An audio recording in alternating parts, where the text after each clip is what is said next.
This is question number 28 on the January 2017 Algebra 1 Common Core Regents.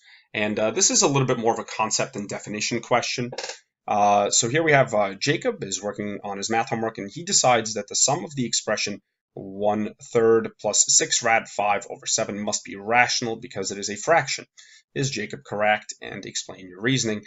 Now, there is some truth to this. Rational numbers are those that can be expressed as fractions.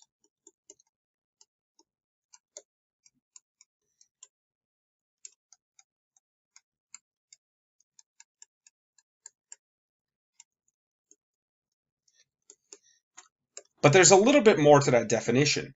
They must be expressed as fractions because you must be able to produce an exact value from them. And radicals or square roots or cubed roots or any of those of non-perfect squares, or again, if we take a cube root of a non-perfect cube, those are not rational.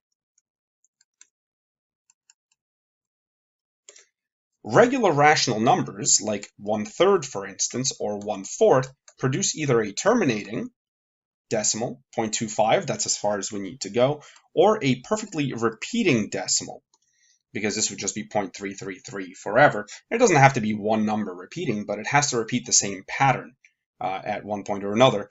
Radicals of non-perfect squares are not rational. So for that reason, Jacob is not correct. So even though this can be expressed as a fraction, it's not being expressed as a fraction of whole numbers or as a ratio of whole numbers. The square root of 5 itself is not rational.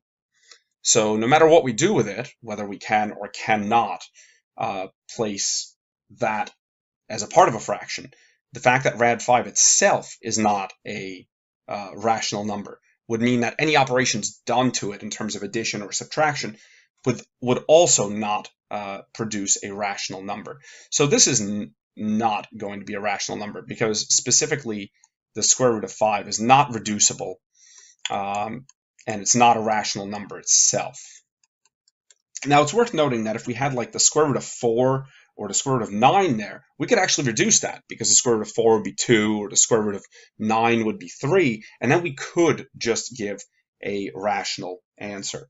But as long as we have a square root that is not a perfect square, or a cube root of something that's not a perfect cube, something where we cannot just get ratios of integer numbers, we will not get a rational number.